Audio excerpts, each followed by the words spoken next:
and he says, "You want to get out of here?" Yeah. Meanwhile, he's done like three brush strokes. Sir, you have a job. Anyway, they head off for the date, and again, similar to La La Land, the first date is crime. 5, 6, 7, 8. There's no business like show business.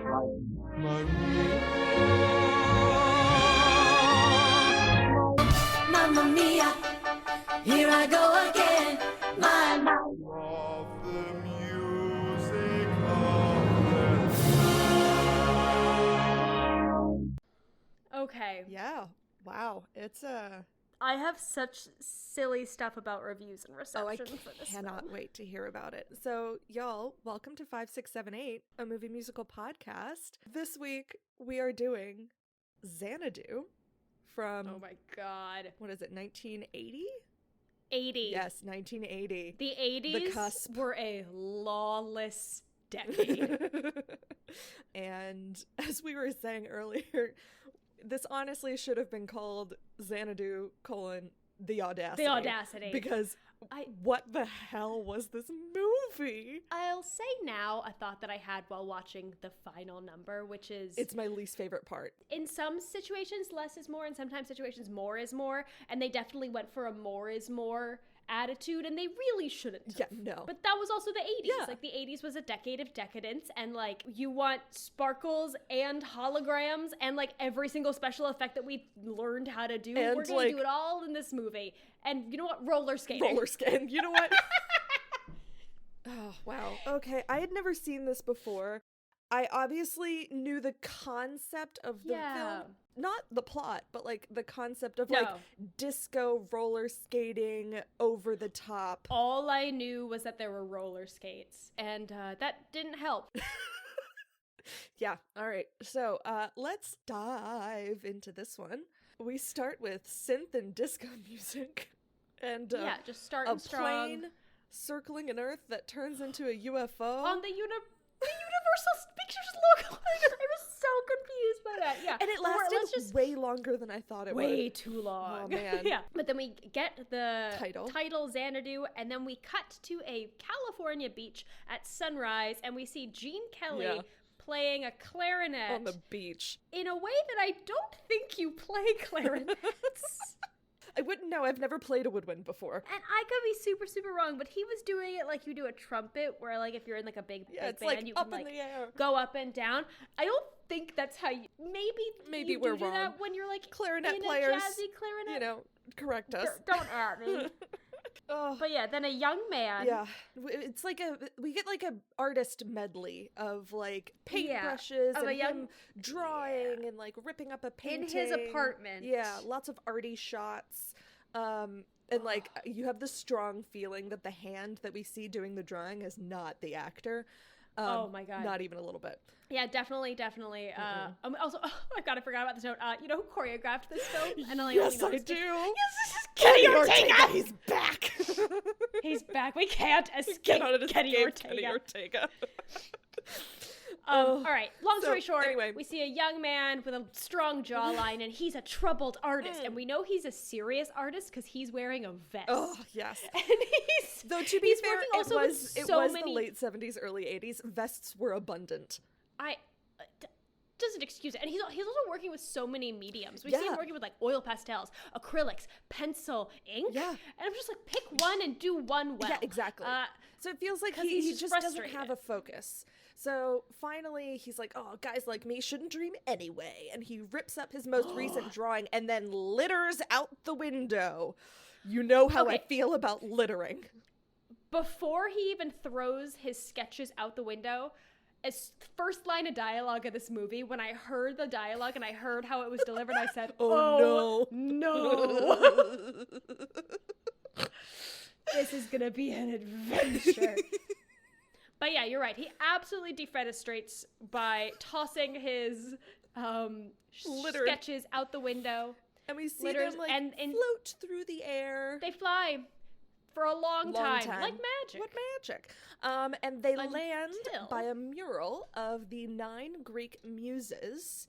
And one of them starts to come alive and dance. Yeah, like one of the pieces of paper hits the mural and it And you're right, the muses begin to come alive!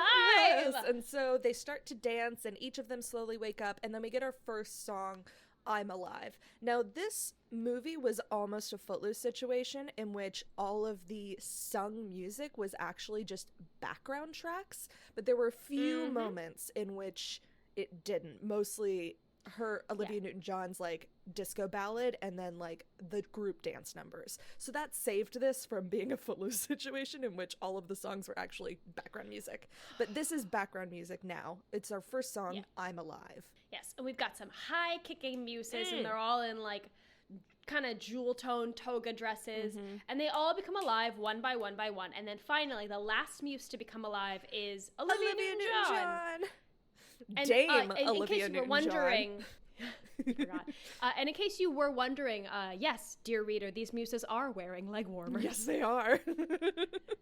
And they're outlined in neon. Yeah, so they each have like a which neon is a very aura. recurring theme. Yeah. But different colors. That's how you know they're magical. Yep. This was a lot of color for the first 6 minutes of this film. Yes. So we get a big dance number. 2 of them run off and like light up the Hollywood sign, and then we see zoom away. They zoom into light particles, and then we see recurring theme. Olivia Newton-John is on roller skates by the boardwalk, and the sad littering artist is there. Wait. Yes, they're dancing together and they zoom around and then they all scatter. All 9 of them scatter and zoom up into the sky from California, and they burst into colored lights, and then one of them comes back to Earth, and that's when we see Olivia Newton-John roller skating on the boardwalk. Sure. So she's the only muse that's come back to Earth. Yes. So she skates up to this sad artist and our tortured artist and gives him a big old kiss and then zooms away. And by zooming away, I mean she literally turns into light and zooms away. Yeah, and he sees it and is way too cool with it. He's like more shocked by the fact that she kissed him than the fact that she's glowing and burst into light. That she burst. If a random person came up to me and kissed me, that would be the first shock. But then if they burst into light and disappeared, the kiss is secondary. It has to be. Like, I will say, if this is late 70s in California, first of all, weird shit happens in California. Secondly, they probably would have thought, they were like, that's a weird side effect of the drugs I took this morning. That's fair. All right. Like, it was the 70s. But. So then... Cut to this artist. His name is Sonny, by the way. I'm just going to name him now. His name is Sonny. Driving up to a gate in like a 1940 Oldsmobile. The nicest car. Yeah. And he's our quote-unquote starving artist. The security guards say, I didn't think you'd see you again. So he's driving up to a studio lot. Yeah. And he makes a comment like, ugh, this place makes me crazy. But I'd rather be crazy than hungry. Sir, sell your car if you are hungry. Oh my God, sell it to a collector. Artist. Are you shitting me? Oh my God, you'd make so... He should have been showing up on a bike because we never see that car again. No, we see it like once or twice more. But I'm sorry, I will remind you of what is coming up, in which he hitches a ride on the back of like a hot dog mobile. I know. Like he has a car. Sir. He just...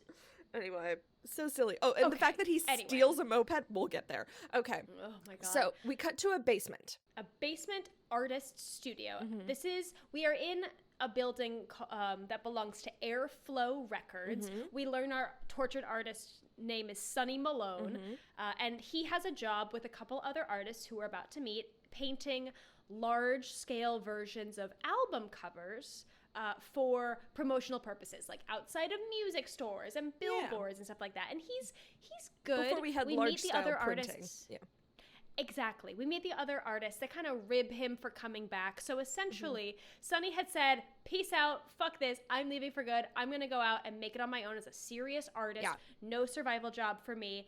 And now he's back. Yeah. Because he couldn't succeed. And the dialogue in this scene, which is truly our first scene, multi-character scene, is bad. Yes, very bad. And it's going to be bad. The dialogue of this film is bad. Whole time. Yeah, so Sonny just talks about, it was like, everyone is like, oh, we were really hoping you would make it, you're the one that got out, whatever, and he was like, oh, I paint for everyone else, but whenever I freelance, I don't know what I want to make, and it's like, yeah, because you won't focus on a medium, sir.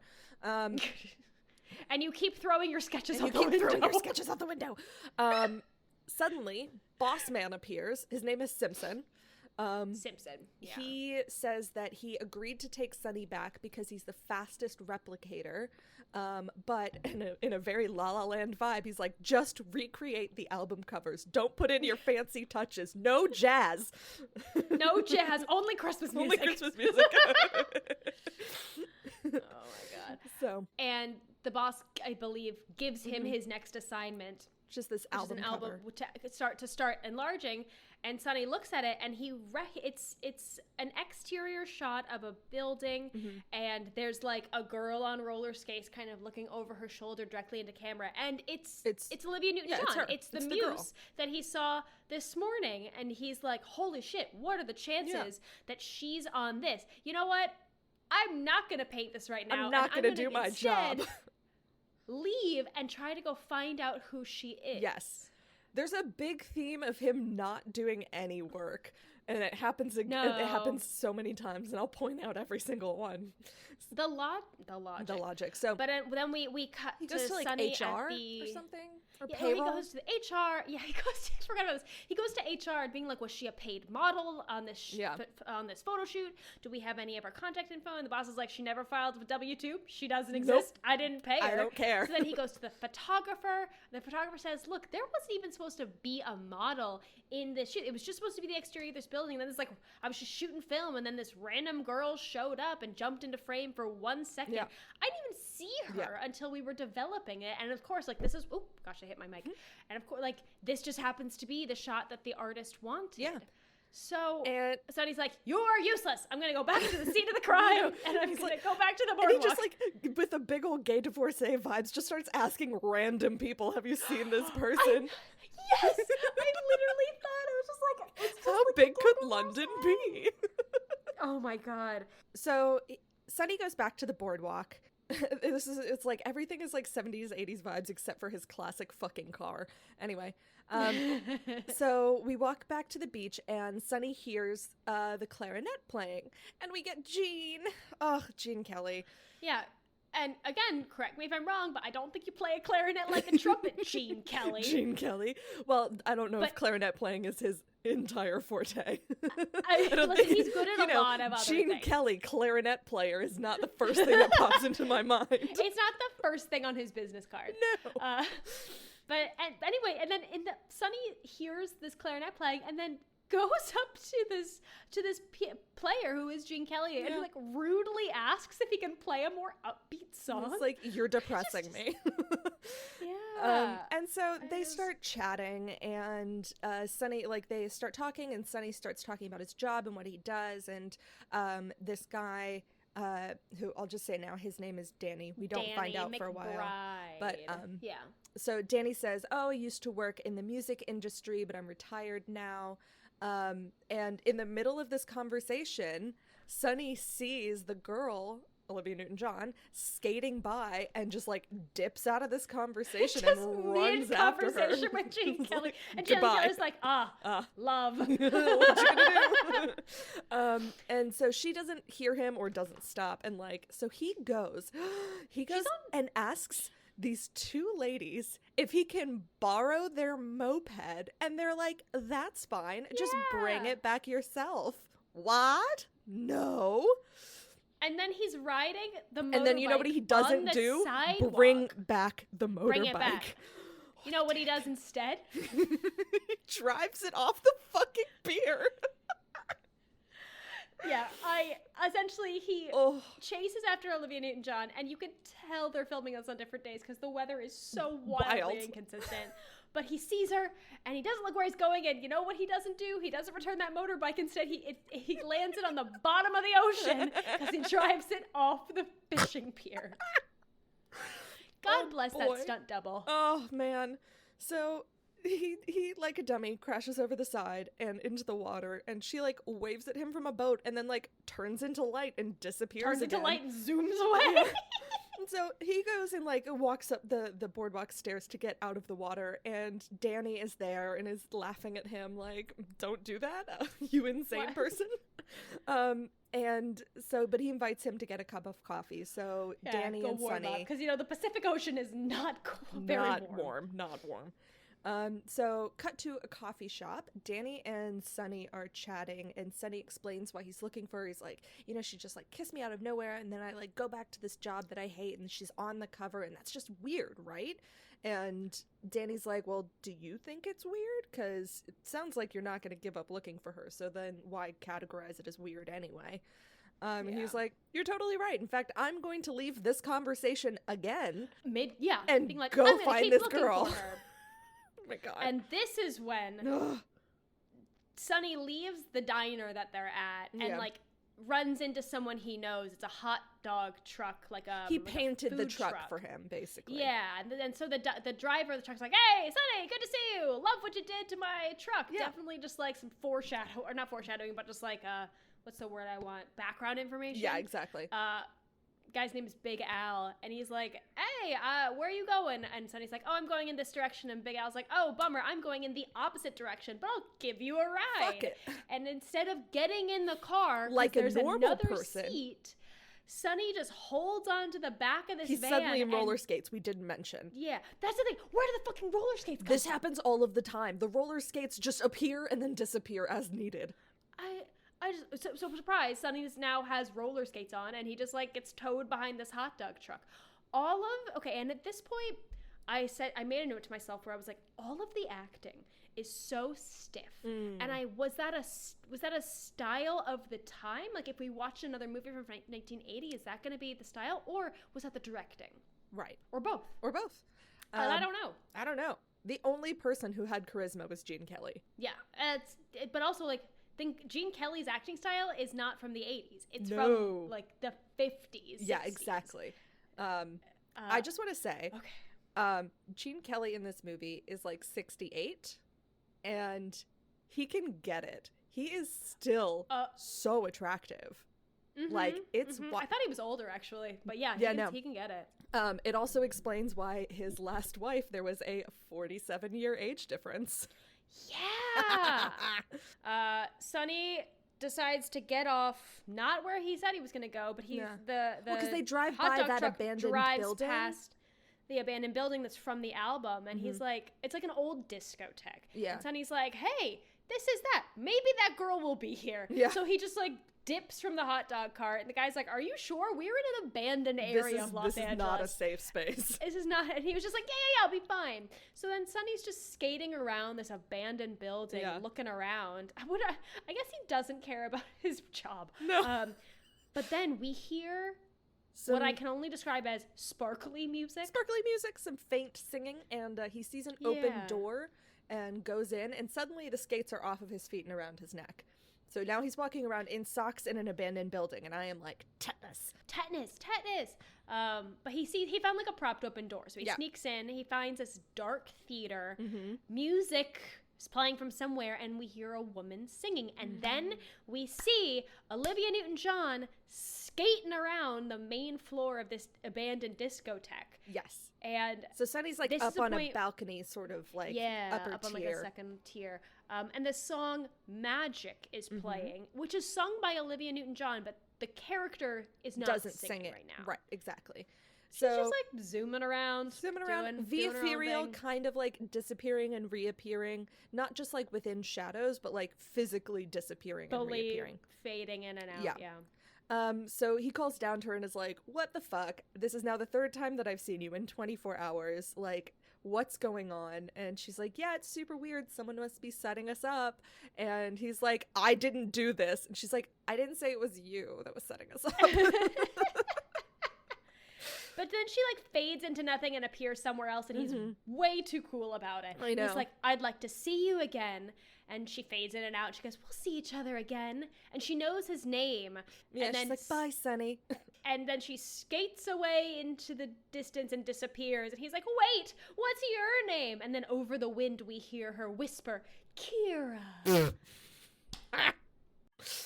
We cut back to Sonny's work. He's there early, which is shocking to everyone, and he's working on this album cover enlargement. And everyone comes in and is like, "Oh, you're here early, Mr. Show Up Late and Leave Early." And everyone's like, "It's so good. Your artwork is so good." It's fine. And then the boss arrives. And he goes, "This painting is too good. I just need it finished as soon as possible. Yeah. Like, you don't need to make it a masterpiece." Yeah. And he's like, when will You're it be not done? Michelangelo. When will it be done? He's like, when I finish, but that's only an approximate guess. And I'm like, you're going to get fired. Fucking fired. And literally, and you know what? Simpson says, like, "You know what? See me in my office in 5 minutes. Like, Yeah. I've had your If shit." it's 6 And the minutes, other keep walking. Yeah. Oh my God. And the other artists are like, "Sonny, just go along with whatever Simpson says, even if you don't like it. Like, you're not gonna get, like, this is a good job." But anyway, Sonny goes into Simpson's office, and Simpson says to him, like, "You think you're special. You need to smarten up and give up on being an artist and do things the company way and I paint used to what be an you're artist, told." and then now I have money. Yeah. It Yeah, makes it's a me whole think deal. of, the way he said "do things the company way" made me think of How to Succeed. It was like, "We do things the company way." Yeah. um, Exactly. But then he tells him to grab the van and take some of the album covers over to, like, the recording studio. Platinum Palace, thank you. Okay, this is the moment when I would like to discuss the transitions between scenes, which are my moment of joy. Every time one of them happened, I was delighted by their insanity. Yeah, but to be fair, like, Sonny is sent to go hang posters at the Platinum Palace and to take the company truck. This is punishment. This is like, no one wants to do this job, and and Simpson is punishing him by being like, "Go hang posters in the heat until you get a better attitude." Yeah, basically. But please continue about the transitions. These transitions are insane. It's like 90s word art PowerPoint transitions. They're so big stupid. PowerPoint energy. God, it's so funny. And I mentioned this at the beginning, and to be fair, I'm not sure if I'm going to include that because we talked about a lot of stuff in the beginning, but it truly feels like the first time any of us got our hands on PowerPoint, and we're like, we're going to do every single, like, special effect that there is. Hell and every slide's going to have a different transition, and everything's going to have sparkles and word art, and just like more is more is more is more. Yeah, is more. exactly. Stop it! Stop it. Stop it! No! Anyway. God. Oh, it's so funny. Okay. So we go to the recording studio, and he's hanging posters when Danny walks out of the front door. Yeah, it's not a recording studio. It's like a music store. Or a because music Danny store. was Okay. buying records. And Yes. they run into each other. They're like, "Oh, what are the chances?" And they finally introduce themselves. Yes. Gene Kelly's character's name is Danny McGuire. He meets Sonny Malone. He's like, "Oh, I was just here to pick up a new album." And they bond over music and, like, their shared love of music. Exactly. There's a great line of just like, Danny's like, Glenn Miller, but you don't know who he is. He was before your time. And it's like, well, so is Beethoven, but I still know his name. Like, and so they bond over the fact that they both enjoy Glenn Miller. And Danny's like, "Hey, what are you doing right now? You want to hang out?" And Sonny's like, "Sure," and abandons his work and just goes to hang out with Danny. To be fair, Danny has a mansion. We didn't know that yet. No, we we didn't. learned that in the next scene. But yeah, surprise, Danny lives in a freaking palace. Yeah. And we get a little bit of his backstory. I'm sorry, I jumped the gun. Yeah. Plot twist, Danny lives in a palace. We are in this massive, opulent room. Great for Gorgeous. listening to music. Great acoustics. Yeah. Danny puts on the album, the Glenn Miller album, and hands the sleeve to Sonny for him to look through it. And Sonny sees a picture of young Danny in an army uniform. And then there's also on the inside cover. Yeah. And then there's also a picture of a woman who looks very much like Kira in an army uniform singing into a mic. And Sonny's about to say, like, "Hey, what? I didn't know." And Danny's like, wait, here.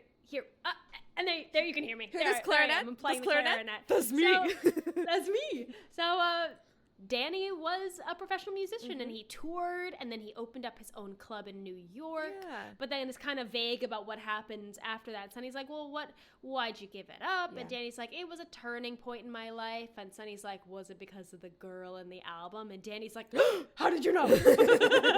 So then he explains, it's like, yeah, I was in love with this girl, but she disappeared, and I didn't chase her. And then after that, my heart went out of the music.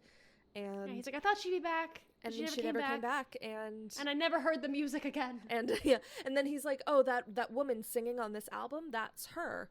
And he was like, "And I went into construction, which was the family business, and I became what's known as comfortable, which is AKA for fuck you money." Yeah. And he like thinks about getting back into music every day, and he's like, "Oh, I don't want to perform again, but I would love to open my own place again. That would be amazing." And Sonny's like, "Well, what's stopping you?" And Danny's like, "I just haven't found the right place." Yeah. But then he's like, "Hey, you know what? You don't seem to care about your job. Do you want to help me look for a place?" You seem like a layabout who doesn't have things to do. Help me find a location. Truly. Never mind that, like, Danny is in real estate and truly has access to You're in every single kind of... sir. Like, this vagabond artist is not going to know any jack shit. But anyway, so funny. At that point, Sonny has to leave. For no reason. No reason at all, but he just lets just himself done out. with this conversation. Plot device. And Danny walks over to the record and he looks at the sleeve and he's like, "How did Sonny know about the girl in my history?" Oh, and then he thinks about her and reminisces and goes, "Oh, she probably wouldn't even recognize me anymore, but I'd know her anywhere." There's a great moment in the mirror where he looks at himself and like pulls down on his chin and pulls back his like the crow's feet around his eyes and like makes faces at himself in the mirror. And this is where I was just like, "Oh, Gene Kelly, you're still very adorable." Very charismatic. Best actor in this film. Oh, 100%. The fact that this is his last film is very upsetting to me. What a shame. What a shame. All right. The film that inspired the creation of the Razzie Awards. Which is my favorite fact about this movie. Oh my god. All right, but anyway. So then we get like a flashback reminiscent memory sort of deal. In his mind, we see an old performance. But it's like still in the same room. Yeah. Like it's not like I think he's just remembering. So it's like in the background we see like a ghost bandstand with him, like young him and Olivia Newton John as this girl doing this performance. And then suddenly like all of the furniture in the room disappears and Danny stands up and he turns into a ghost and he dances with 40s Olivia Newton John. And they're singing the song "Whenever You're Away from Me." Are they singing? No, You Made Me Love You. You Made Me Love You. No, "Whenever You're Away from Me." I think they're the same song. Okay, maybe. I like had to go to the list of Xanadu songs and just be like, which one is this? You're right. It's called "You Made Me Love You." Oh no, sorry. No. They're both from this scene. Oh. "You Made Me Love You" is the song that's playing on the record. Oh. And then when they are having their duet, it's "Whenever You're Away from Me." Got it. So he kisses her on the cheek and then they both turn solid and the furniture in the room has disappeared. So they have this huge, open, lovely dance number. They get to tap.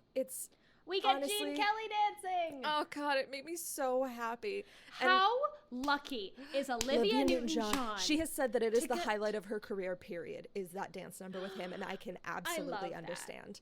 Yeah, it's delightful. It has like, big Singing in the Rain vibes and like God, soft shoe and she's supposed to be tapping. She's definitely not tapping. No, I'm curious if he did like another Singing in the Rain Debbie Reynolds thing in which he dubbed over her taps with his own tapping.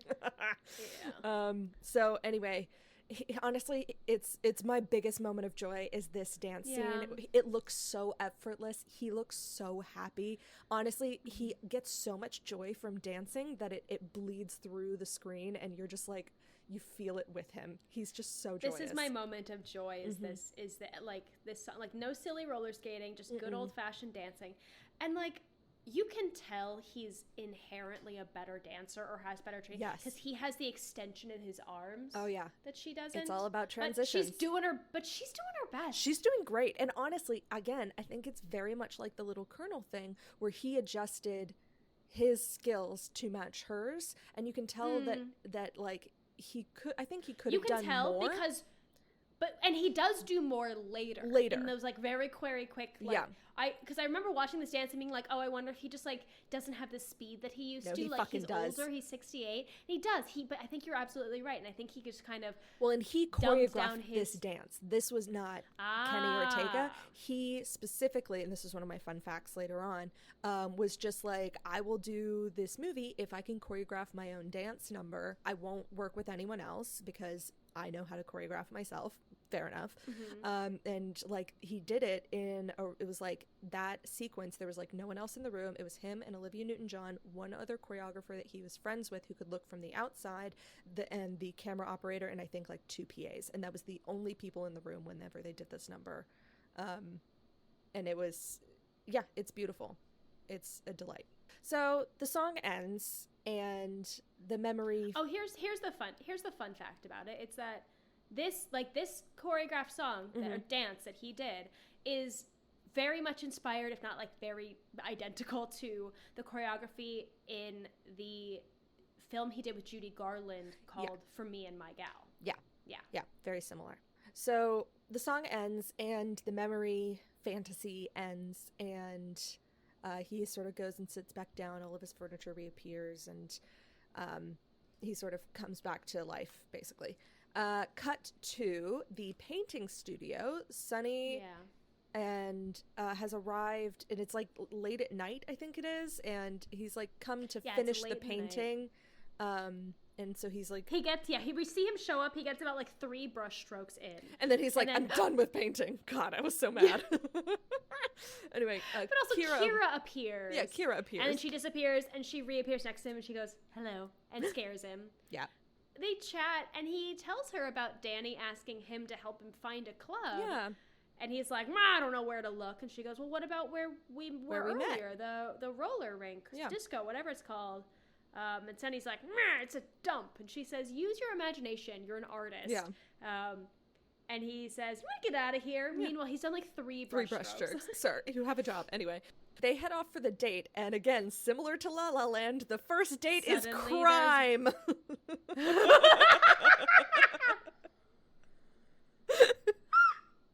Wait, what's the first date in La La Land? They break into the Griffith Observatory. Oh, the Griffith Observatory. Sorry, I was just thinking about when they were walking around the soundstage. But they're also suddenly both on roller skates. Yes. Sonny sneaks her into a nearby recording studio. It is impossible to be sneaky on roller skates. No. I'm sorry. Yes. The famous assassins all on roller skates. Roller skates. I got a need for speed. We strap on these roller skates to go do crime. So they break into this recording studio that's like only for the largest bands, and she's like, oh, I just want to see all of the effects that you guys have. And so he's like, okay, let me operate this soundboard, which I have no training in. Never touched. Oh my God. Question. Do not fuck with a light board. Is this where music videos are filmed, or there's just all these special effects in a recording studio to provide inspiration to the artists? Anna, you're looking for logic in a very, very, I wouldn't even call this a sweater. Let's go with a poncho. A very shaky poncho. A very shaky poncho. A poncho's just a blanket with a hole in it. Exactly. All right. You're right. But you're right. Sonny, in wherever we are, be it a recording studio or a soundstage, whatever we are, he's like, I don't know how to do this. I'm going to push all the buttons. And it turns on all the special effects. Music starts to play. I have to think it's where they shoot music videos because there's different sets. Yeah, They're exactly. on a rooftop set with a skyline in the background. Then there are palm trees that inflate up. Yeah. And then there's like a train and smoke machines. It's a lot. It just, at this point I write, it just keeps going, doesn't it?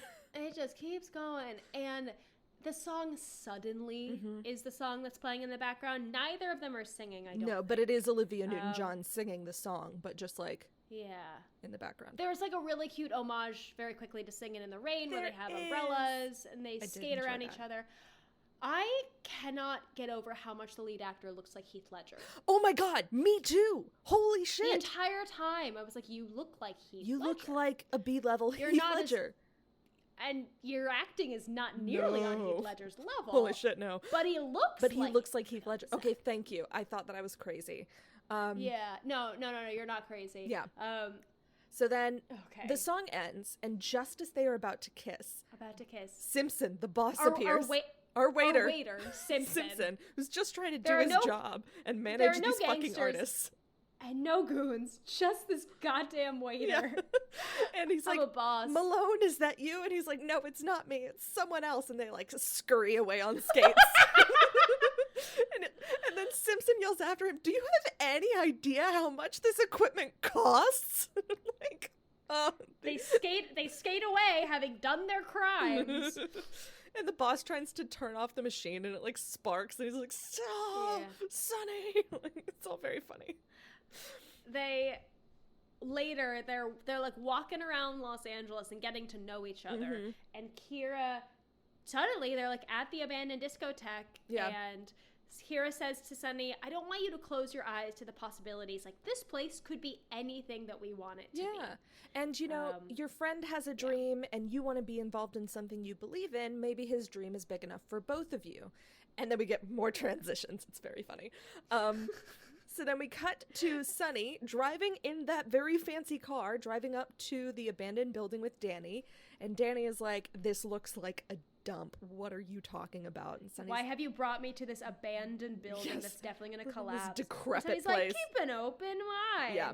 And they go inside. It is way too clean. Oh, so clean. It should be so dusty and dirty inside. And like, but, like rats and like, someone's definitely squatting in there. Like, yeah. And Danny walks in and he's like, all right, this place has good bones. Yeah. But, and he only speaks in hypotheticals, but you can see that he's starting kind of like, to imagine. oh, you know, like, and we could put a stage there, but only hypothetically. Yeah. And like, put some like lights. Place you can for see like the wheels a starting huge to turn. band, like back in the 40s. And then we start to like hear like some 40s music.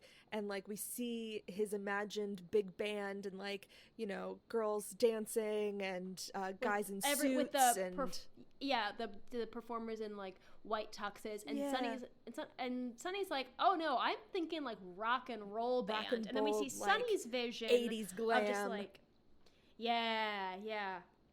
and then this fully just merges into a fantasy sequence. Yes, of with these two competing bands. Yeah, basically. and it's like a battle of the bands kind of. The 40s bandstand song is called Forget About the Rules, and the rock and roll song is called I Won't Take a Back Seat. And there are backup dancers for both of these. Yes. And first of all, there's they go on for a while. It goes on for a long time. It has its full song for the 40s, and there is some wild dancing and some wildly not period appropriate costumes. No, that one lady with just basically the loincloth. Yeah. Yeah. Wild. Great dancing. Oh yeah, very fun. And honestly, this was the best dancing of the film. Yes. It was very fun, and then we get at some point I was like, I wish they'd actually like merge these songs and like do a mashup, and then they do. Literally, the set pieces move together and this are was fully something integrated. That I wanted to talk about. I feel like, so there's this cool set piece where they have like the 80s band on one side and the 40s band on the other side, and then they move and together, and it's like the set pieces are built to mesh into one, and then suddenly everything is all integrated. I feel like on stage this would be the coolest fucking effect, and my God, I would lose my goddamn mind on stage. In a movie, for some reason, it wasn't as cool. I generally think, and like I'll talk about this when we talk about the cinematographer. Yeah. I think there was, and this is based on quite a few reviews that I read as well, where I kind of reflected and I agree with them, where they said like, the cinematography for this did not do the dancing justice. Any favors. No. Yeah. And I don't, like, for this kind of big musical number, it didn't do it justice at all. No. But I fully agree. If I saw this on stage, I would lose my goddamn mind. Yeah. I will say there was one moment in the dance where a prop was on the floor in the middle of the dancers, and the safety mama in me just like full panic attacked. I was just like, and I like couldn't keep my eye away from that one thing on the ground. And then it was like, and then it cut back, and then it was gone, and I was just like, oh my God. Oh, thank God. So, but at the end of this merged numbers, Danny's totally sold on the idea. He goes, "This is a great idea. We're gonna get started right away. And Sonny, I'm gonna make you business partner, and you're gonna get half of this." Insane. And then Sonny says the only sane thing he's ever said this entire movie, which is, "That's a bad idea because I don't know anything about being business." a partner. And so Gene Kelly, Jesus Christ, Danny, was just like, well, it's not that hard. You just share responsibilities and argue a lot. It's like marriage, but without sex. And I'm like, what the fuck?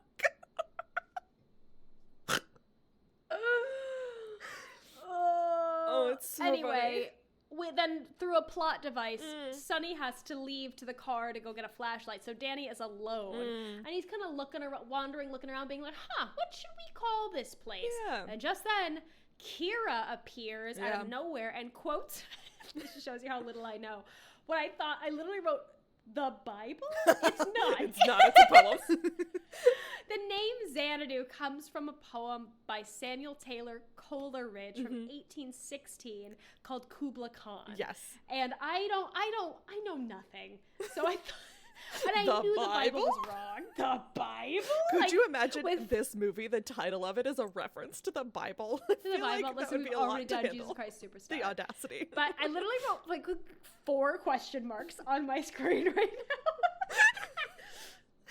Oh boy. But anyway, she says the quote, and they called it Xanadu. And Danny's like, that's a great name. Yeah. I like that. So and they she chat. introduces herself as Kira, and he has a whole deja vu moment of do I know you? And she looks like the girl from his past. Yeah, exactly. She might be. In fact, yeah, she might be the muse.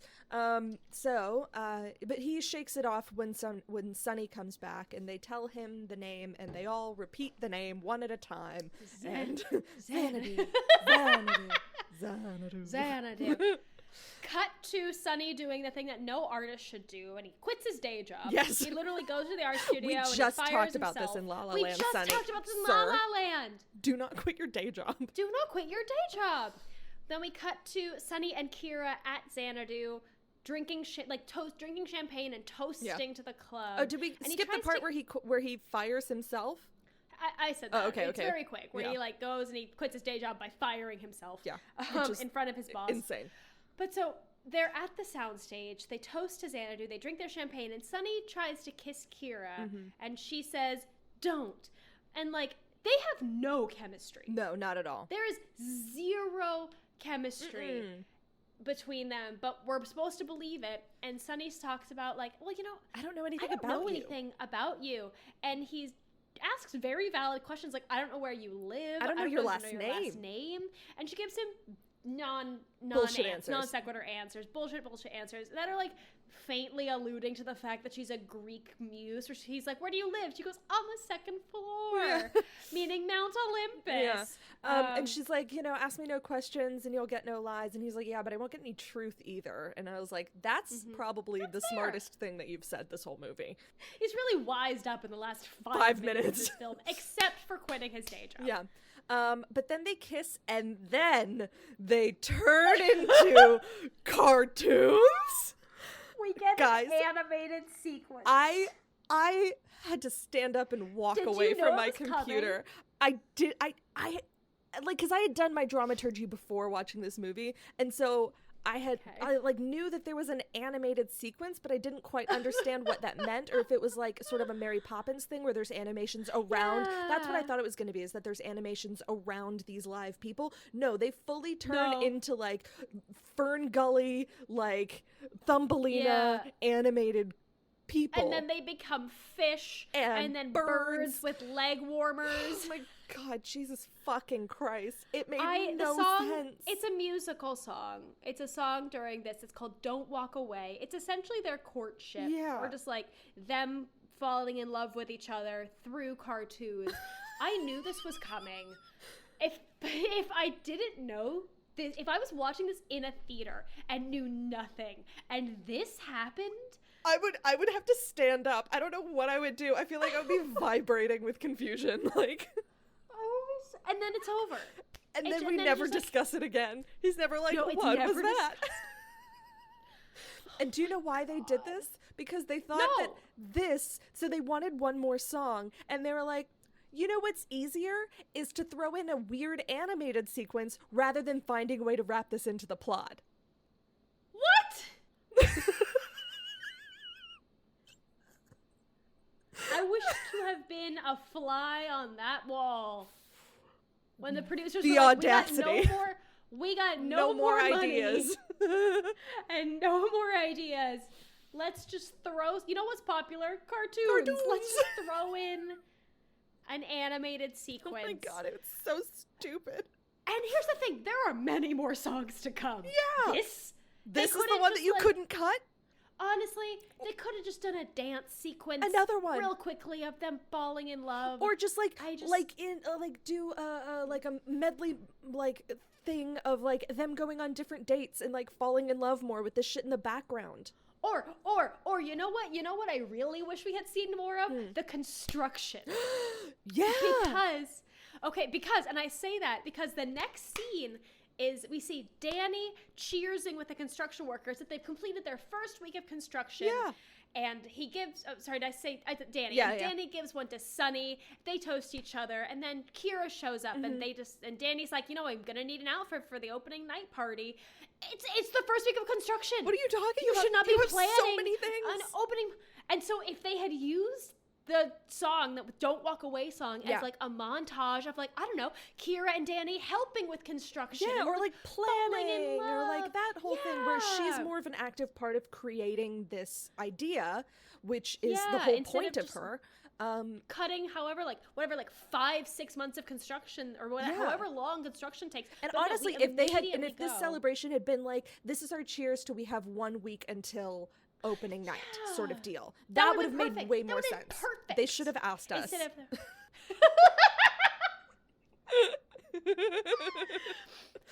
that would have been. I'd like to call Hollywood. Give me my phone. Get Hollywood on the phone. All right. So anyway, as I said, there is a moment where Sunny looks Gene Kelly dead in the face and is like, "You dance?" And I almost threw something. Anyway. Essentially, Danny says he needs to find an outfit for opening night, even though they've just and started he wants to construction. dance with Kira, whatever. Yeah, he's like, I get the first dance. Yeah. But they go shopping. Kira and Sunny are Sunny and Danny, I keep saying the wrong thing. Kira and Sunny take Danny shopping. They're like, we're gonna take you to a franchise, a certified glitz dealer. franchise. It was the 80s, and I gotta just roll with it. But man, anyway, the song "All Over the World" starts, and we go shopping. It's a shopping montage. Yeah. There's mannequins that come to life. Gene Kelly tries on all these different outfits with these small dance breaks, and this is where you really see that he's still so light on his feet. Then this scene in particular, this musical scene, has such Rocky Horror energy. The cast from Kiss of the Spider Woman appears halfway through. I was very alarmed. Is that? Okay, I didn't know. No, that's not real. It's just they're all in spider web shit, and then there's someone with intense drag spider makeup appears, and I'm like, is this Kiss of the Spider Woman? What's happening?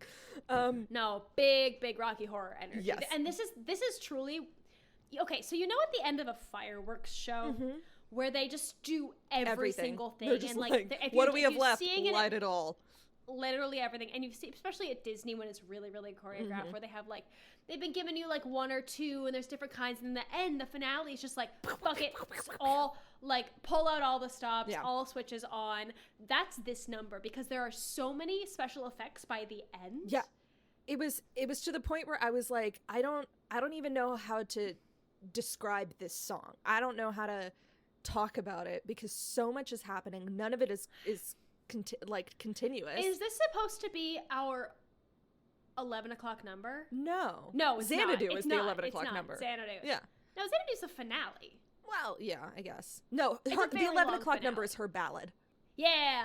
Yeah. You're right. So this is just Act 2 opener. yeah, maybe. Yeah. This would be your Act 2 opener. So anyway, chaos is what and, this is.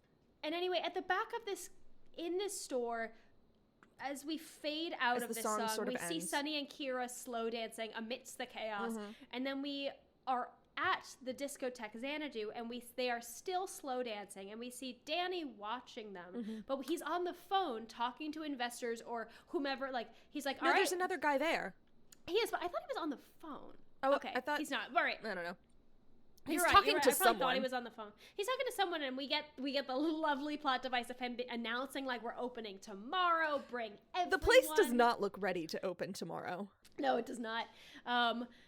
But Sunny and Kira are still slow dancing, and then in a lovely contrived plot device, Sunny has to go put up signs in the parking lot, so we get a scene between Danny and Kira. Yes, and Very quick. Danny says, oh, I'm very nervous, and Kira's like, I don't know, the place looks great. He's like, I don't know, I just haven't had an opening night since 1945, and and she was like, well, just pretend that it is 1945, and he has that another deja vu moment of looking at her. With you, essentially, like, with you, I always feel like I'm in 1945, and she's like, ha ha ha ha ha, but what he's saying is like, No, you remind this me. role reminds me of like when I was young and like passionate about life. Yeah.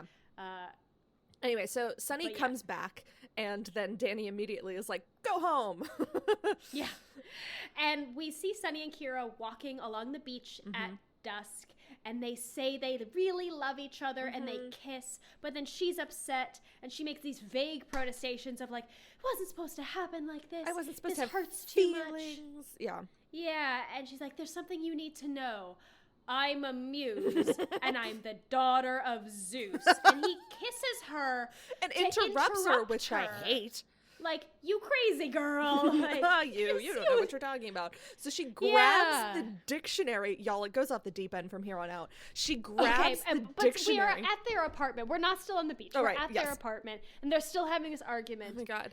And She's like, you don't read believe the me." definition of muse. And he Of like muse. reads it, daughter of Zeus, the genuine part of inspiration. And then the end of the definition is, and do you believe me now, Sonny? Believe me now, Sonny. And he's like, how did you do that, you silly woman? And then she And like she's like, points "You at the don't-" TV. Uses her powers. The TV turns on. We see an my God. old movie, and the actors turn direct into camera and talk to Sunny. And then suddenly, Kira is an actress In the that set, movie. in the show, as well as being there. And they're like, you should listen to her. She knows what she's talking about. Yeah. That's her They know gangster. his We had name. one gangster, and it was the guy on the TV. Because like We the whole had thing a is like it's an gangster. old school like 40s Yeah. gangster movie, and he's like, put him up, and like, where'd you do with the money or whatever the fuck. It's very funny. Yeah. Where's the girl? And Sunny finally believes her and like slumps to a chair in disbelief. Big old befuddle. Oh my And God. she he's says, a goon. All right, that's what it is. Sunny is the goon. Sunny of this is the goon. entire film. He's such a dum-dum. such a dum-dum. So I- she's like, muses are supposed to inspire feelings, not feel themselves, but I fell in love with you and I wasn't supposed to do that. And he's like, well, now what? And okay, and she says, I'm not supposed to fall in love. Yeah. You're right. Like, I'm supposed to inspire love, not fall in love, but I did. And he's real shitty about it. He's Yeah. like, well, what about me? And she says, I have to leave, but please know I'll love you forever. And then she fully Turns into disappears. light. Yeah, and disappears. You'd So, think he'd be used to that by now. honestly, the amount of times. Also, let's take a moment. He's seen her burst into light multiple times. and he doesn't And believe the that i- she's a muse. Or like honestly, he's like weirded out the fact that like has magical powers. At this point, like this is not his first rodeo with her No. her weird magical tendencies. No, exactly. Honestly, if anything, she's like, it's a muse, and it would just be like, that That explains makes a lot. sense. That explains a lot. Dum. Anyway, cut to the Oh my beach. God. The same place where the clarinet was originally playing. Sunny was moping. Danny comes in and is like, As I wrote that too. He's at the beach moping. and Danny comes in and is like, I'm sorry to hear that you're not coming to the opening night tonight. And he's like, oh, Xanadu doesn't matter without Kira. Sunny fully stands up and like stomps away. away. And so- there's no Xanadu because there's no Kira. I know. Stomp. And Like a toddler. he's like, oh god, he's so bad. And so Danny's like, well, go find her then if she's your dream. And he's like, dreams die. It's like, so and Danny's like, fucking hey, dramatic. no. Dreams only die If when we kill them. Yeah. Yeah, if we kill them. You should go get Kira back. Otherwise, you're which going to is- be on that rock in 30 years just like I was. Yeah. And then we actually see Sonny truly skating. He's only been like either in Xanadu or like or like hitching a ride in a hot dog cart. Okay, we see Sonny angry skating down the boardwalk. We get and the he's song sad The and he's Fall. in his feelings. Yes, and then he stumbles upon the mural of the Muses, and he's like looking at it. And I wrote to myself, I wonder if he's gonna skate at the wall. If like, he's gonna get a course, like full platform, 9 3/4. 9 3/4, and then oh my god, he's doing it, and it works. And it works. At this point, I was Holy like surprised shit. this rest of the movie is a concussion dream. He's actually in the hospital because he ran full force at a wall. Oh my god, J.K. Rowling was inspired By this. Xanadu. By Xanadu. When devising platform 9 3/4. Honestly, JK. the chaos of Harry Potter is matched by the chaos of Xanadu. Anyway. All right, suddenly we are in like Mount Olympus liminal space. Yeah, exactly. And so he sees Kira, and it's very 80s, like "Kira!" neon lights everywhere. And she's like, "Oh, you have to get out of here before you get stuck." And Or he's you'll like, never "Only be if able to leave. only if I take you with me," and it's impossible. And then he yells out for Zeus. Yeah, she's like, my father won't let me leave. And Sonny goes, I'll make him give you back. Have we learned nothing? In all of our years of Greek mythology and Zeus history. doesn't give a shit. Yeah, going against Zeus never ends well. But this dumb himbo's like, I will make Zeus listen to me. Honestly, big Orpheus energy. Oh, of big like, Orpheus I will energy make of just Hades like, give you listen, back. Hades, you have to give I'm gonna her sing back." you a song.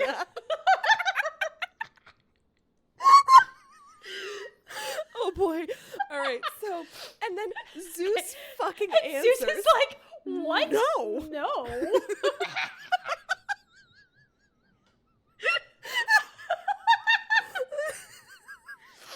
Oh my god. And then Hera pops in and is just like, rules These were are meant- disembodied voices. Disembodied we don't voices. We don't see them. We don't see Zeus or Hera. We just I was like, hear rules they're were made disembodied. to be broken. And Kira's like, does anyone care about my feelings? Me. And then Zeus is like, what are feelings? And then Hera says the funniest line in this whole movie. She says, we learned about that in our mortal history class. Who the fuck was their I teacher? can't. Oh my god. can't. I would love to see, like, very much in Good Place vibes of like demons getting lessons in morality, of just like Greek gods having to go through a mortal history class. I would fucking love it. Like, you made these, it's like The Sims. Like, you made these people and they've developed intelligence on their own. Like, you have to learn You're just about like, them. shit. Why? Oh man. But So Kira's funny. like, can I please just have one night with Sonny? I've never asked for anything in all of my existence. even just one moment. And Zeus is like, no, and he kicks Sonny out of this neon liminal Yes. space before Kira can do anything. And then we Kira's get sad. Our solid We get disco our- ballad, 11 o'clock Our number. 11 o'clock number, the song Suspended in Time, which is a dejected Kira singing about her love for Sonny. Yep. And you know, Olivia Newton John is a great It's singer. Olivia It's a Newton-John. very Yeah. it's a very stylized. It's such an 80s power ballad. Yes. You're so right. Yeah. And at the end of the song, I just can't get over the fact that, like, we've established in the logic of this film that Greek gods wear leg warmers. Like, when she came back into this liminal space, she still is wearing leg warmers. Yeah, it's not like she's in Yeah. suddenly like a full Grecian outfit. A It's like toga, no. yeah. This is what we wear here.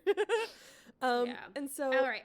at the end of the At the song, end of the song. Hera says, "Oh, well, maybe just give her one moment." And Zeus is like, "One moment or forever." I keep getting them mixed up. And then we cut to our final Yeah, number. Kira disintegrates into sparkles. Yes. And then we cut to opening night At Xanadu. of Xanadu. It's a Now, disco I had skating actually extravaganza. seen part of this before. When we were talking about our next thing, I was Yeah. like, oh, let me go watch a trailer. And I couldn't find a trailer. I could only find this final number. Oh my god. So I watched this final number with no context. Honestly, you don't need context. None of it on makes sense. YouTube. Okay. So, Danny is on skates. yes. And we get it's so chaotic. There's so many things going on.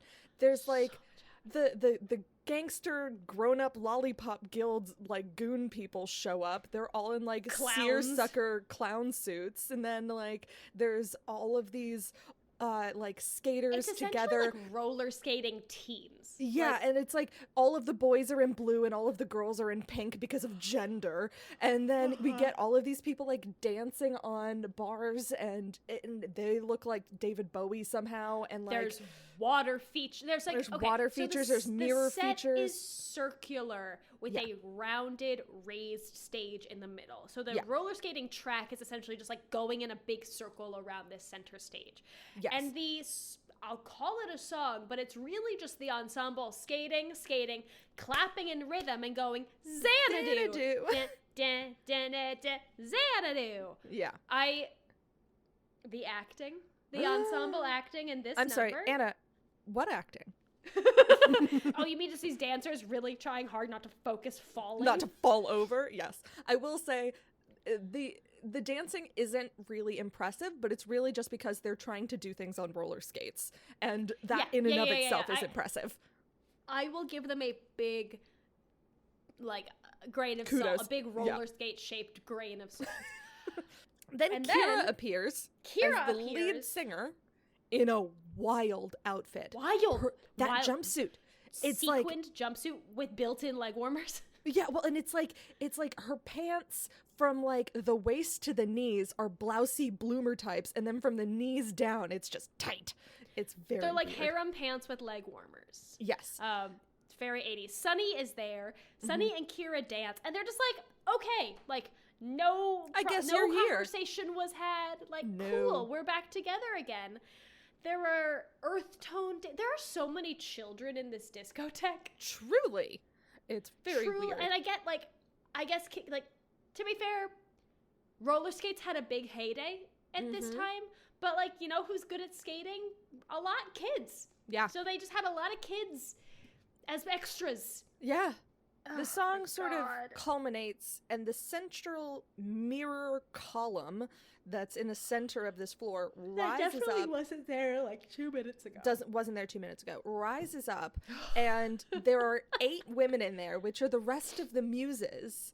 And we get some fast and crazy costume changes. So it starts... Oh my god, and just like song style changes. So it starts with like 40s, sort of like soft shoe tapping with tapping, and Olivia Newton and Kira is one of the Kira has left, so it's like has had a full costume change now. is with the other muses. She's the lead singer of this like girl group, and and at first I thought it was going to be like the rock and roll sequence, or excuse me, Danny and Sunny's dream sequence when they were first imagining what the club could be, because we start with the 40s kind of big band style, and then we go into rock and roll, and I was like, okay, cool, that's gonna be it. I get this. And then we go to Kira's now a very like sweaty rock and roll singer, and then we go to country cowboy times.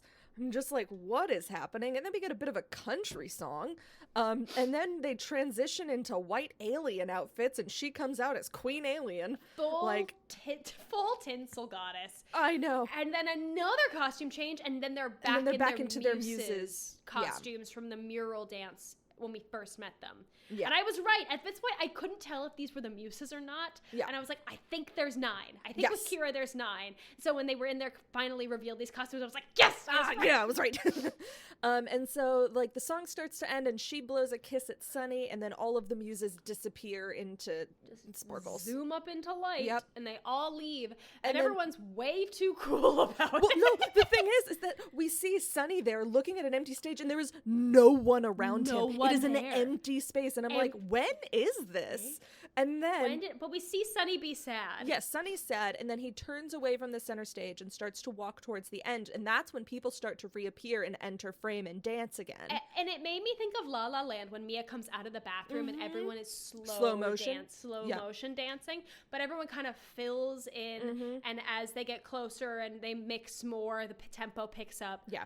And we see Sunny dejectedly going to go sit with Danny and like commiserate, and Danny's like, cheer up, do you want a drink? Waitress, come over here and bring my friend a drink. And then Danny dips. The waitress comes over, delivers this drink to Sunny, And this waitress looks just like like Kira. Kira. And It is Olivia Newton John. Newton-John. It's just Olivia She's Newton-John. about to leave. Her and hair is parted. Yeah. Different. Her hair is parted on the other side. I'm a different side. person. Could not be the same person. I'm suddenly wearing glasses.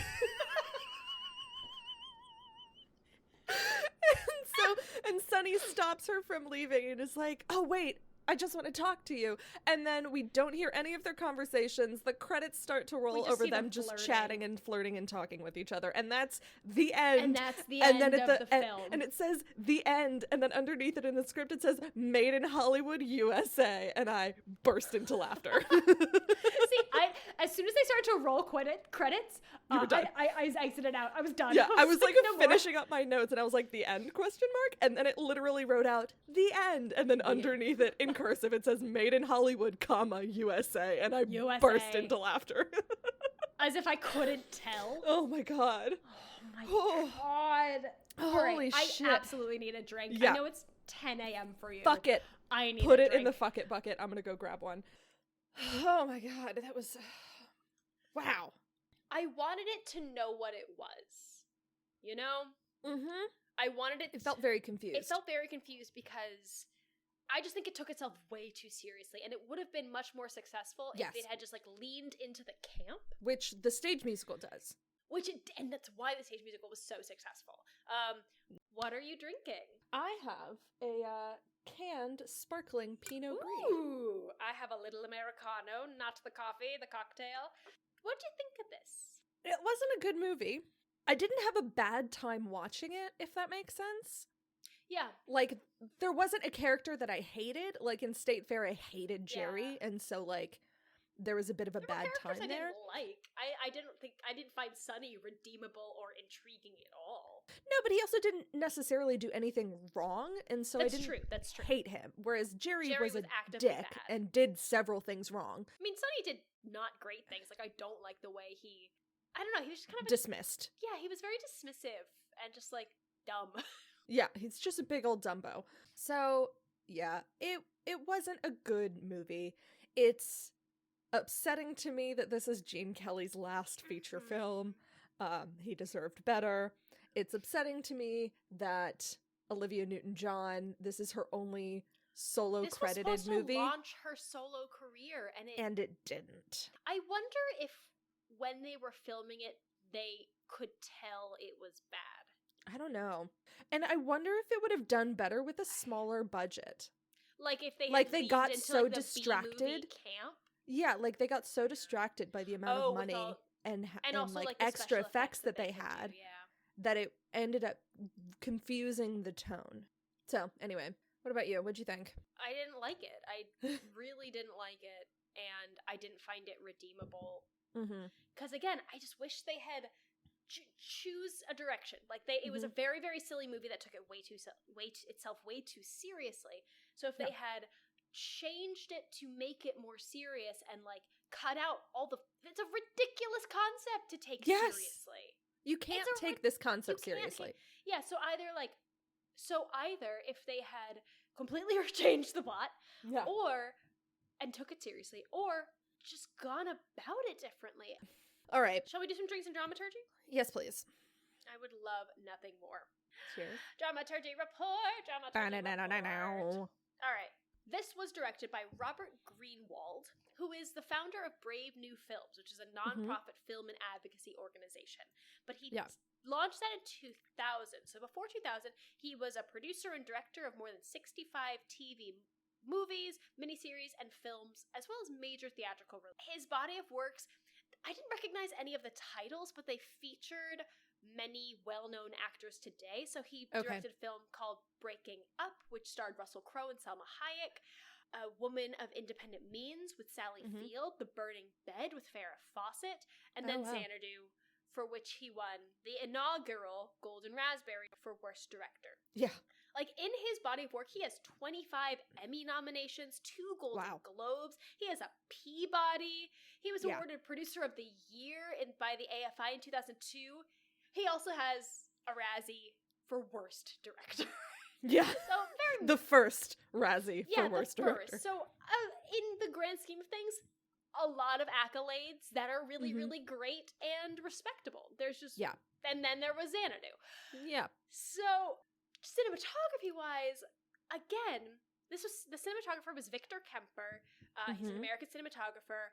He's done a lot of really well-known and well-received films. Yes.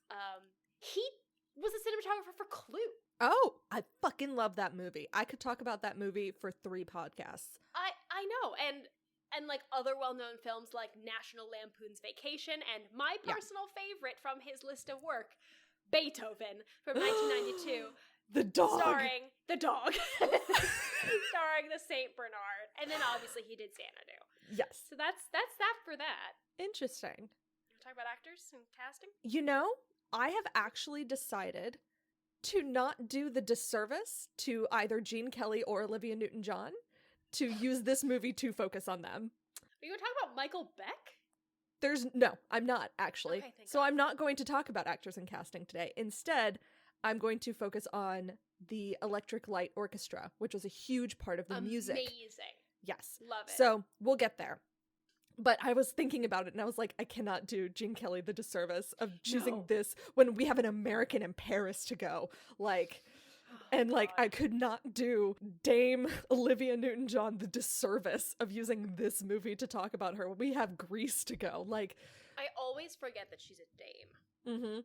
So anyway, the writers, I don't have a lot of information about them. They do not have Wikipedia pages. Their names were Richard Christian Danis and Mark Reed Rubel. There was just a little bit of note about the writing process in which one of the co-producers, who was apparently fired and then wormed his way back onto the job, held the screenwriters to ransom for 3 days against their will, saying the son of a bitch wouldn't deliver, so I locked him in. Wild.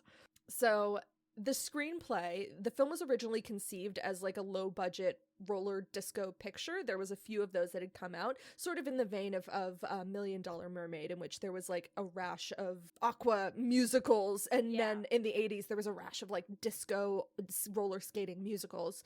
But like as more and more famous people joined this production, it evolved into a larger project and their budget got bigger, even though they kept roller skating as like a conceptual theme as much as that can be. It's not a plot device. No. It's just an accessory. It's just an accessory. So earlier versions of the story established that Sunny was the artist who made the mural that the 9 sisters emerge from, which kind of explains a little bit more their interest in helping him succeed. But that plot was eventually sort of dissolved as they did rewrites, and there's only like one line spoken where it was like, where Sonny, whenever he first comes back to his job and he's like, you know, I paint this guy's van, which we hear about with Big Al, I paint someone else's mural, but I don't know what I want to do. And so that's sort of where that came from. I remember thinking like, oh, was that the mural? But then and it's never brought up. It's never brought up again, and it's because that plot was cut. But it was used in the stage adaptation of the film. Now, the stage musical, so it was a $5 million Broadway musical adaptation. It began previews in May 2007 and opened in July 2007, starring Carrie Butler as Kira, Cheyenne Jackson as Sunny, and Tony Roberts as Danny. Wild. In the musical, Kira is the muse Cleo, not Terpsichore, and there was easier to sing. Yeah, exactly. And there's like a plot twist of like evil muse sisters to like add a little bit of like like Cinderella, and also just some bad guy. There is no bad guy in this whole movie. No. So, and the show was more of a parody of the movie. That's interesting. Yeah. It was more of a parody of the movie. And because it was very satirical and it was aware of its own craziness, it got huge reviews. Like, it was great. It was nominated for Tony Awards. They closed in 2008 after 512 performances, and then a really successful national tour came along. It's a really popular tour production.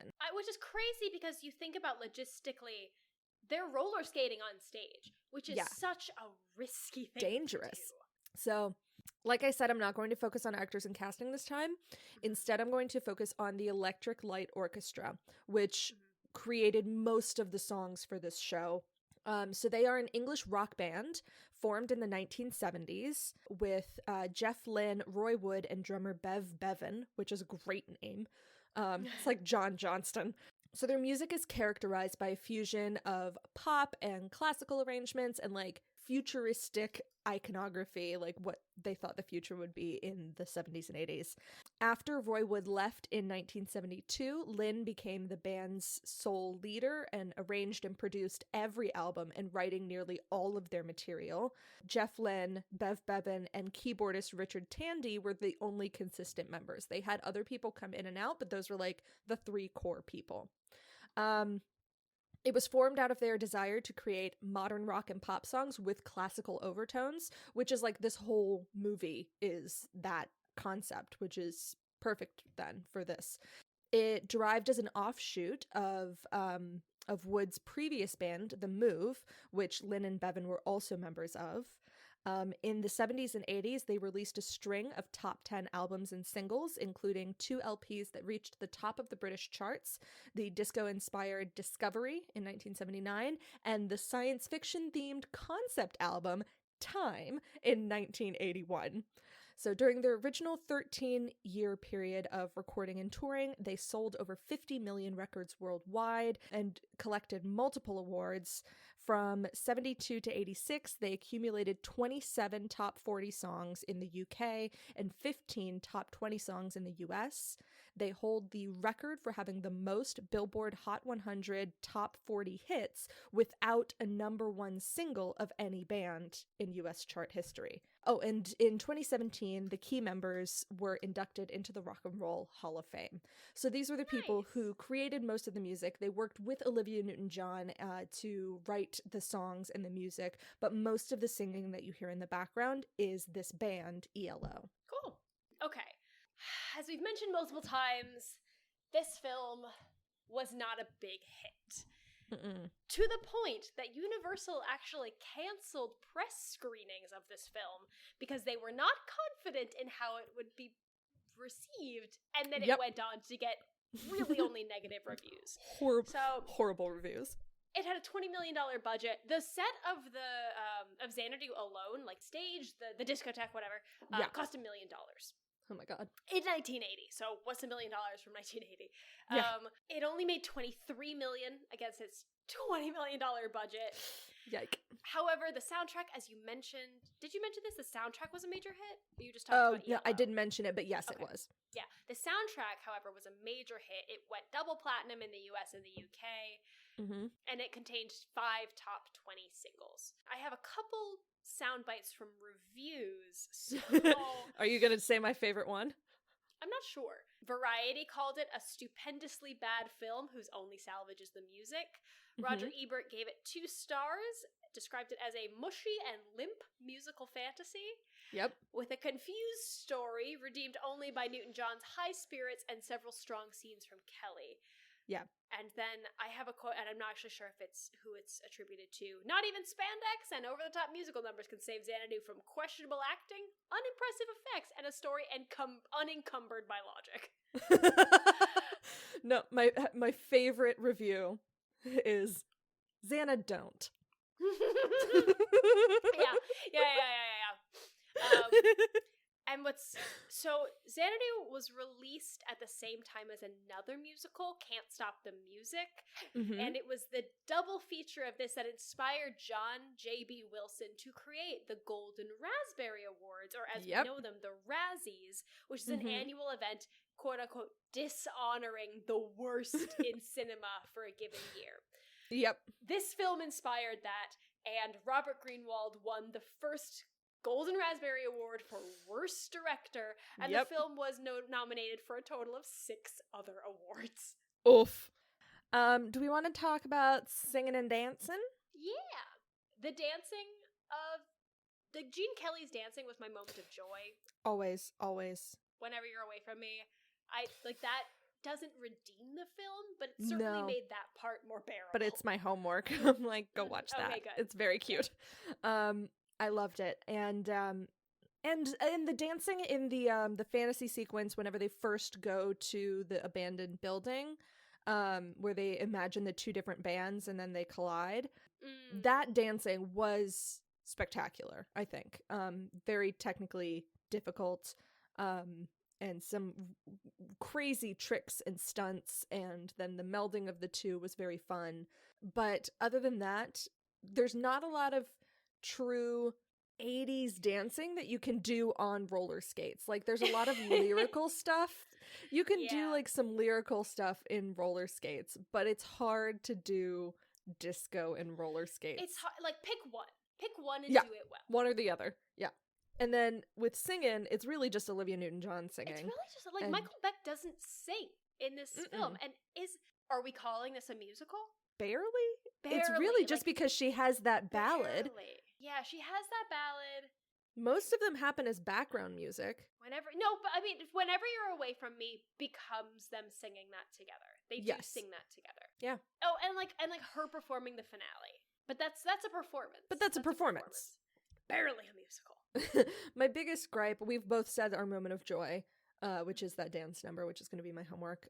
My biggest gripe is that final number. It's so incoherent and long. so tonally weird and so long, and it doesn't make sense, and it doesn't culminate in anything. It's just so weird that that's my biggest gripe. My biggest gripe is that I didn't like Michael Beck as an actor. I found him very, very stiff. I didn't like any of his deliveries. I just was constantly distracted by it. He turned into an audiobook narrator for John Grisham novels. Yeah. Good for him. I think that's awesome. Yeah, I think that's great. My giggles is every single transition. It was PowerPoint vibes whole time. It's so funny. I'm going to say my giggle was like this very, very small bit when they're having their kind of love duet when they sneak onto the soundstage in roller skates. There's this weird moment where like palm trees inflate, and it was so unexpected. It's just palm trees out of nowhere. Do you have any fun facts? I do, and I almost said the animated sequence was my giggle because it came so far out of left out field, of nowhere, out of right. Yeah, but so the animation was done by Dan Bluth, who had recently departed Disney. So he did Xanadu, and then afterwards, his I was like, this animation style feels so familiar. Yes. Why do I recognize it? Yes. After Xanadu, his production company made their first feature-length animated movie, The Secret of Nim. And then after that, he directed An American Tail and The Land Before Time, which I was like, it's that animation style. Yeah. Fern Gully, whole deal. Yeah, that's really cool. Yeah. My fun fact is, this is Olivia Newton John's last big screen musical until 2010. Score, a hockey musical, which I cannot fucking wait to now add to the list. No. All of her movies after this, for 30 years, this was her last musical for 30 years. It ruined it for her. She only did like straight films. So this was her last big screen musical until Score, a hockey musical. I want to very quickly mention that Don Bluth also worked on the 1997 Anastasia. Oh, excellent. That's all she wrote. That's literally all I wrote. I'm glad I saw it. I don't need to see it again. No. And I will say it was nice to have not such. I feel like this was a silly film. Yes. And as much as I wished it took itself more silly and how serious it took itself, in general, very light. I wasn't dealing with any real serious concepts here. There wasn't a lot of emotion. There wasn't a lot, and hey, we had a goon, a gangster, and a waiter, so honestly, we had the trifecta. We did. And it was barely a musical, so honestly, what more can we ask for? Not a swindler in sight, though. No swindlers. Yeah, no, because there were no villains. If you're still here, thanks for coming on this roller skating journey with us. I have been Anna. I'm still Grace. And this has been 5678, a movie musical podcast. See you next time. Goodbye. Goodbye. 5, 6, 7, 8. There's no business like show business, like no business I know.